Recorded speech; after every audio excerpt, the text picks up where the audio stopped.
राष्ट्रनीति का नया दौर, राजनीति का एक नया आगाज। देश की राजधानी जुड़ेगी प्रदेश की राजधानियों से, क्योंकि अब प्रदेश बदलेंगे देश। हर गांव, हर शहर की होगी बात, पूरी सच्चाई और निष्पक्षता के साथ। खबरों का पूर्ण स्वराज, क्योंकि हमारे लिए देश है सबसे पहले। प्रयागराज में स्वास्थ्य विभाग के घोरपुर प्रथम उपकेंद्र के हेल्थ एवं वेलनेस सेंटर पर कुछ लोगों ने कब्जा करने का प्रयास किया। उपकेंद्र पर कालिक पुतवा दी गई। प्रथम दृष्टया दूसरे सामुदायिक स्वास्थ्य केंद्र के तत्कालीन अधीक्षक व अब एसीएमओ प्रयागराज डॉक्टर तरुण पाठक की संलिप्तता पाई गई। तत्कालीन सीएचओ ने इस मामले में अब आपको बता दें, तत्कालीन निरीक्षक का नाम लिया। मामला संज्ञान में आने के बाद अपर निदेशक डॉक्टर के वर्मा ने जांच शुरू कर दी। उन्होंने मौके पर जाकर हकीकत देखी तो वहां उपकेंद्र पर कालिक पुती मिली। अपर निदेशक ने इस संबंध में मुख्य चिकित्सा अधिकारी प्रयागराज डॉक्टर आशु पांडे से जवाब मांगा। इससे सबसे बड़ी बात निकलकर सामने आई है कि अपर निदेशक ने जांच में तत्कालीन सीएमओ डॉक्टर तरुण पाठक की संलिप्तता पाई। वहीं सीएमओ प्रयागराज से पूछे जाने पर इस मामले में अराजक तत्वों का हवाला दिया गया। इस मामले में ग्रामीणों ने डॉक्टर तरुण पाठक का स्थानीय भूमिया की मिलीभगत होने के कारण कालिक पुतवाने की बात कही गई है।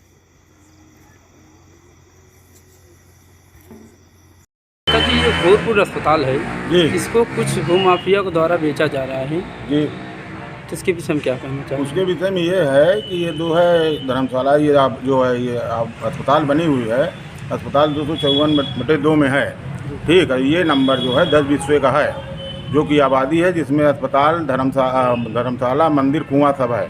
तो वो 253 का मुकदमा तरुण पाठक बनाम सुरेंद्र प्रताप सिंह के नाम से दायर करके और इसमें कब्जा कर रहे हैं। ये प्रधानमंत्री जो है योजना के तहत जो लिखा पढ़ा गया था, जो यहाँ चल रहा था, अस्पताल बना था, आयुष्मान वालों का इलाज चल रहा था, उसको भी पोत दिया गया है।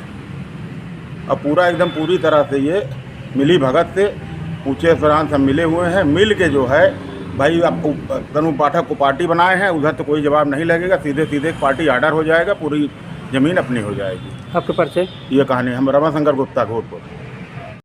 बिल्कुल आपको सही जानकारी हुई है।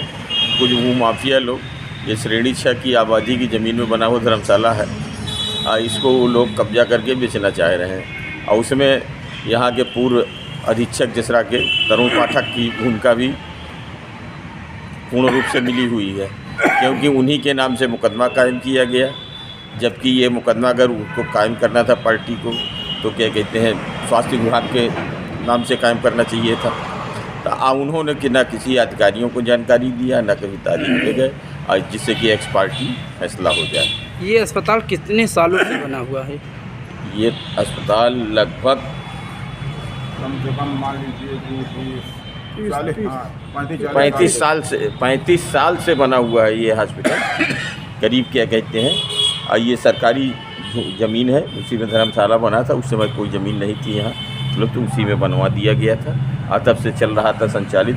और ये क्या कहते हैं, यहाँ के लोग, कुछ लोगों को, माफियाओं की मिली भगत से ही ये अस्पताल वहाँ फीटा भेज दिया, जिससे इस ज़मीन को हम कब्जा करके बेच सकें। और इसी लाइन में बिना आराजी नंबर डाले श्रेणी 6 की ही आबादी में उन्हीं भूमाफियाओं ने कम से कम 10 रजिस्ट्रियाँ की हैं, आराजी नंबर नहीं डाला है। अब क्या कहते हैं, लोग जो किराएदार थे, तो इसकी शिकायत आप लोगों के द्वारा किसी सक्षम अधिकारी को दिया गया? हाँ, दी गई। किसको दिया गया? क्या कहते हैं,